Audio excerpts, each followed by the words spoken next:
Okay, so today I'm going to work on welding up the remainder of the log trailer. So last time we got the frame temped together and just stitch weld it.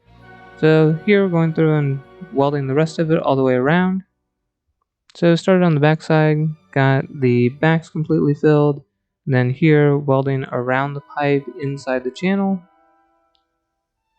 So we did notch these, so there's a little bit of a gap in some of it. For most of this, I'm using 6013 to do the welds. It seems to work a little bit better than the 6011 and leaves a cleaner weld after you're done. On some of the welds that I mentioned that gap, had to use some 7013. You can take the flux core off of it and use it as a filler rod like you kind of do in TIG welding. So you can kind of hold it and fill and kind of gets a little bit of that gap closed up. So I got everything done on that side, so I need to rotate it around. So just rotate it and pick it back up on the forks. Again, using the forks and kind of getting it picked up where it's at waist height, a little bit more comfortable than working on the ground.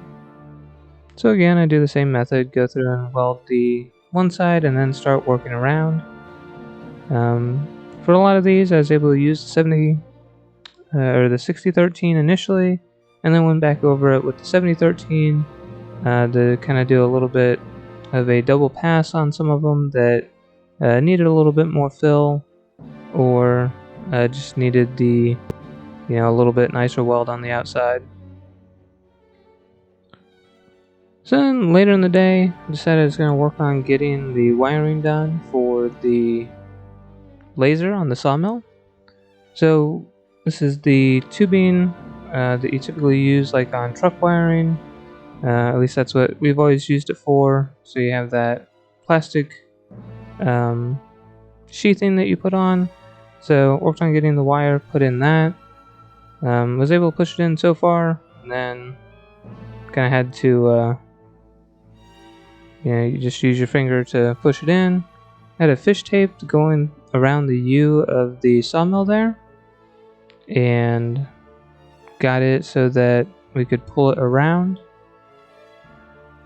Have enough wire so that you can go down and into the bottom of the box. There's a couple of holes already there where wires are going up, so we're able to stub up in those holes and utilize what was already there, so we didn't have to introduce a new hole or kind of do any additional there. So after we unhooked the battery, got in the panel and started figuring out how exactly we wanted to wire it. We like to solder all of our connections, so got the soldering gun out.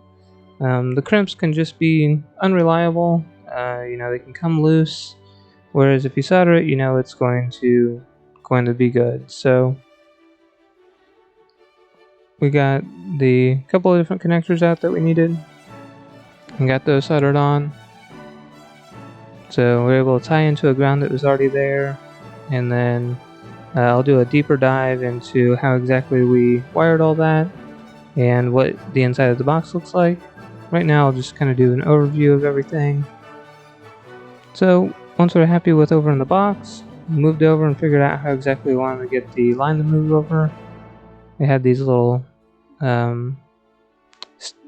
pads that you can stick on the surfaces and run a zip tie through, so that's how we zip tied the wire in.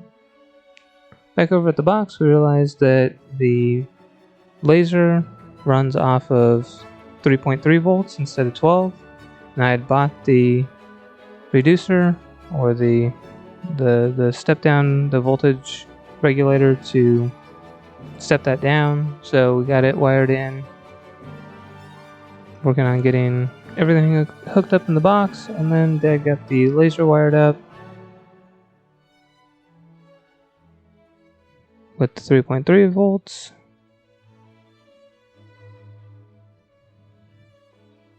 A little bit of soldering out there as well. Again, just makes for a better connection. Nothing that will come loose with time. Before we hook the battery up, just kind of giving everything a quick look. Make sure that we're happy and we don't have anything touching. First run through, we don't get any light from the laser, so kind of have to diagnose what's going on there.